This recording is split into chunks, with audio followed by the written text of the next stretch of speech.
You sit there, phone in hand, staring at a message that will never get a reply. You already know it. The silence has its own language now, and somewhere in the back of your mind, a familiar voice whispers, "Of course they left. They always do." This is not paranoia. This is pattern recognition. Your brain has been tracking exits for years, cataloging every moment someone chose the door over you. And now, without even meaning to, you have become an expert in abandonment. You see it coming before it happens. You feel the shift before they pull away, and somehow, you still cannot stop it. But here is what no one tells you. The reason everyone leaves is not because you are unlovable. It is because you are terrified of being loved. And fear, when left unchecked, becomes a self-fulfilling prophecy. Let me show you what I mean. You are not being abandoned. You are orchestrating it.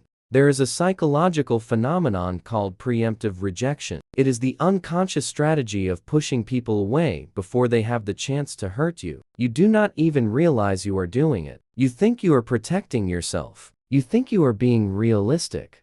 But what you are actually doing is testing people until they fail. You create impossible standards. You misinterpret neutral behavior as evidence of disinterest. You withdraw first, just slightly, to see if they notice. And when they do not chase you hard enough, you take it as confirmation they were going to leave anyway. This is not intuition. This is trauma logic. And trauma logic does not care about reality. It only cares about survival. Here is the origin. When you were young, someone left. Maybe it was a parent who was physically there but emotionally absent. Maybe it was a friend who found a new group and forgot you existed. Maybe it was the first person you ever loved, who taught you that closeness always ends in distance. It does not matter who it was. What matters is that your brain learned a rule.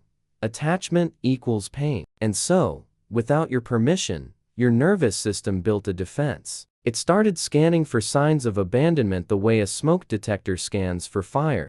Hypervigilance became your baseline. You stopped trusting the present moment and started living in the future betrayal you were certain was coming. This is what psychologists call an insecure attachment style. Specifically, the anxious avoidant hybrid. You crave closeness, but the moment you get it, you panic. Because closeness means vulnerability, and vulnerability to you feels like handing someone a loaded gun and hoping they do not pull the trigger. So you do what any intelligent organism would do. You pull the trigger first. The armor you mistake for personality you have become very good at leaving before you are left. You might not pack a bag or slam a door, but you leave in other ways. You stop texting first. You become vague about your feelings. You start noticing their flaws with forensic precision. You tell yourself you are just being cautious, just being smart, just protecting your peace. But protection and isolation are not the same thing. There is a term in psychology, emotional foreclosure. It is the process of shutting down emotionally before the relationship has even had a chance to fail. You decide the ending in advance. You write the script where they leave. And then you live inside that script until it becomes true. And here is the cruelest part. People can feel it.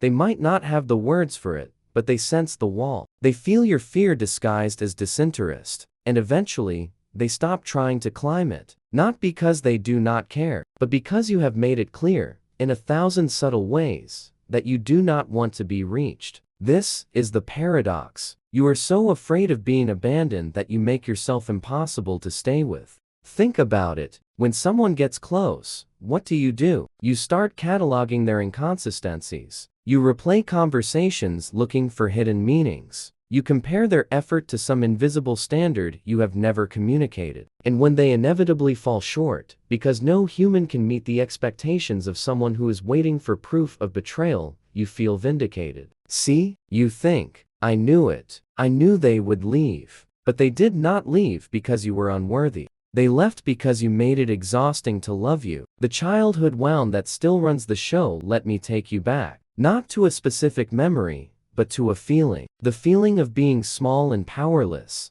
Watching someone you needed choose something else. Maybe it was a parent who worked too much. Maybe it was a sibling who got more attention. Maybe it was a caregiver who was inconsistent warm one day, cold the next, and you never knew which version you were going to get. Children do not have the psychological framework to understand adult complexity. They do not think, "My parent is struggling with depression," or "my friend is going through something." They think, "I must have done something wrong."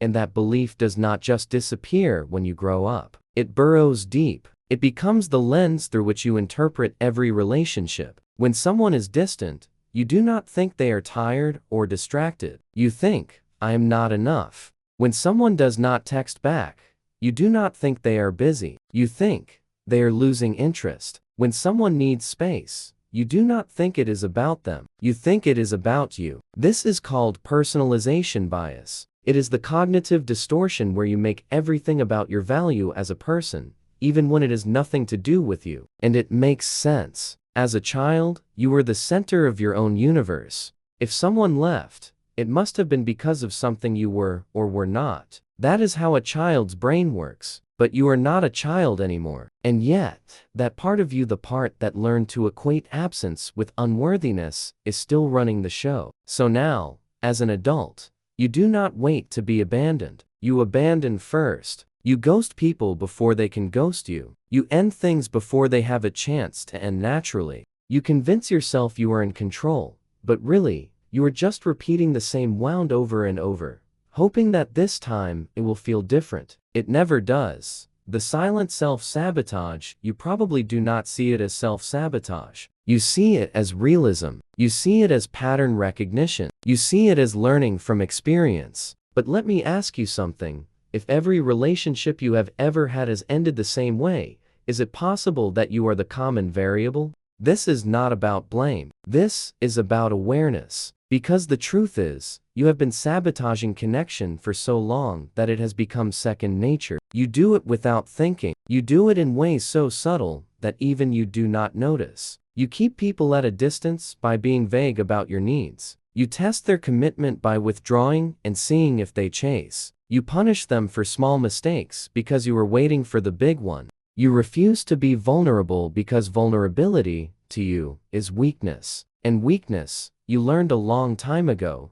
and what makes people leave. But here is the paradox. The very things you do to protect yourself are the things that guarantee the outcome you fear most. Because when you refuse to let people in, they eventually stop trying. When you test them constantly, they get tired. When you punish them for not reading your mind, they feel confused and unfairly judged. And when they finally walk away, you do not see it as a consequence of your fear. You see it as confirmation of your belief. Everyone leaves. This is what psychologists call a self-fulfilling prophecy. You believe something so deeply that you unconsciously create the conditions for it to come true. And then, when it happens, you feel validated. You feel like you were right all along. But you were not right. You were just scared. The projection you mistake for insight. You think you can see through people. You think you know when someone is losing interest, when they are pulling away, when they are about to leave. And sometimes, you are right. But more often than not, you are projecting your own fear onto neutral behavior. Someone takes a few hours to text back,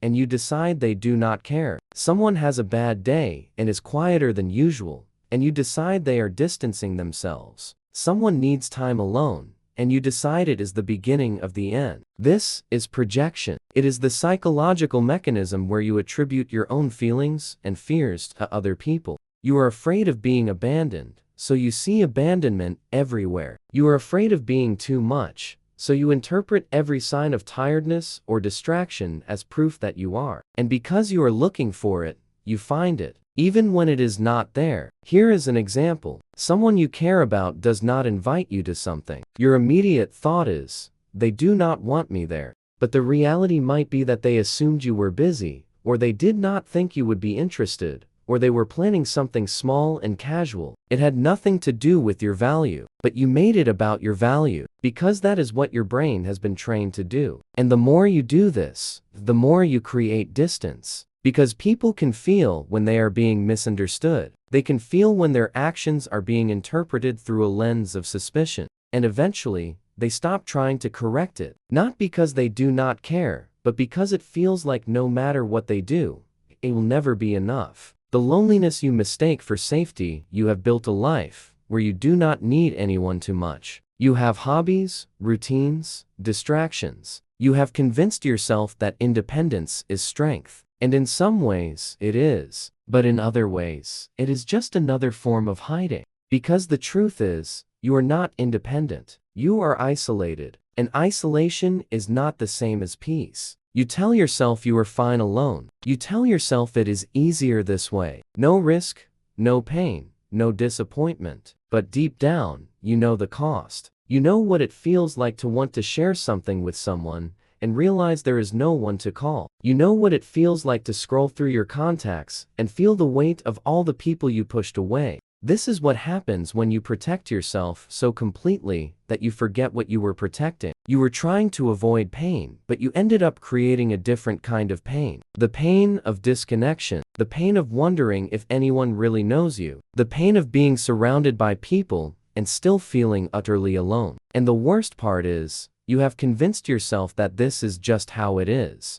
That this is your personality. That you are just someone who is better off alone. But that is not true. That is just the story your fear has been telling you for so long that you started to believe it. The invisible test you keep running every time someone gets close. You run a test. You might not call it that, but that is what it is. You stop initiating. You stop being as available. You become a little cold, a little more distant. And then you wait. You wait to see if they notice. You wait to see if they fight for you. You wait to see if they care enough to push through your walls. And when they do not, you take it as proof. Proof that they were never really invested. Proof that you were right to guard your heart. Proof that everyone leaves. But here is what you are not seeing. You set them up to fail. Because the test is impossible. You are asking them to prove their love by chasing you when you pull away. But that is not love. That is anxiety, and most healthy people will not play that game. Not because they do not care,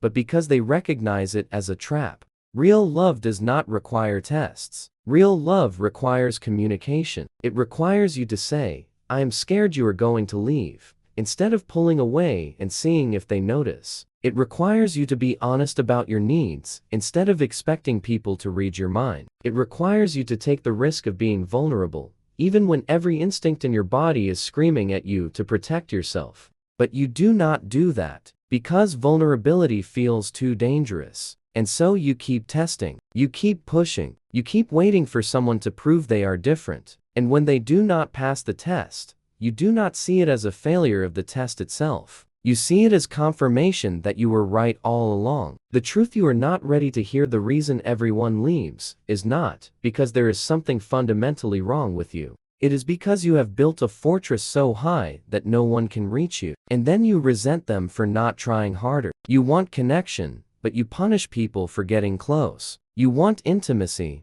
but you equate intimacy with danger. You want to be loved, but you do not trust love when it is offered. Because love to you has always come with a timer, and you are just waiting for it to run out. This is the cycle. You meet someone, you let them in, just a little. You start to feel something, and then the fear kicks in. The fear that says, this will not last. The fear that says, they will leave. The fear that says, it is only a matter of time. And so you start pulling away. You start looking for flaws. You start preparing for the inevitable. And in doing so, you make it inevitable. You push them away with one hand while blaming them for leaving with the other. And then you sit there, alone again, convinced that the problem is everyone else. But it is not everyone else. It is the wound you have been carrying since childhood. The wound that says you are only safe if you do not need anyone. The wound that says love is temporary and pain is permanent. The wound that has been running your relationships for years without you even realizing it. The pattern you keep repeating. Think about the last person who left. Not the surface reason,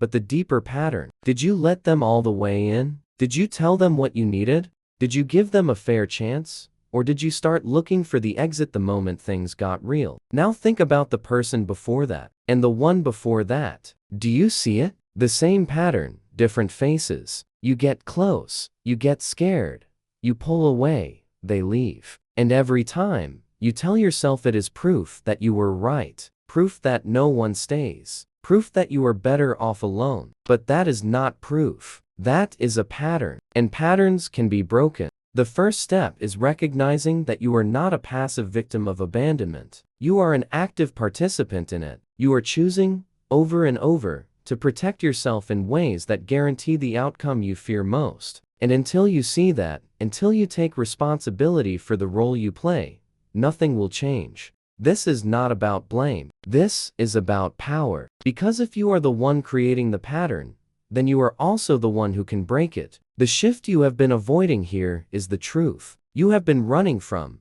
You are not afraid of being abandoned. You are afraid of being seen. Because being seen means being vulnerable. And being vulnerable means risking the possibility that someone will look at all of you, the messy, broken, scared parts, and decide you are not worth it. So you do not let anyone see those parts. You show them the version of you that is independent, that does not need too much, that is fine on your own. You make yourself easy to leave, because if they leave the edited version of you, it does not count. It does not mean anything. It does not touch the real you, the one you keep hidden. But that is the problem, because the version of you that is lovable is not the edited version. It is the real one, the one that is scared and messy, and sometimes too much, and sometimes not enough. That is the version that is worthy of love. But you will never know that if you never let anyone see it. And so you stay safe. You stay in control. You stay alone. And you tell yourself it is because everyone leaves. But the truth is, you never gave them a reason to stay. You never gave them the real you. You just gave them a version you thought would be easier to lose.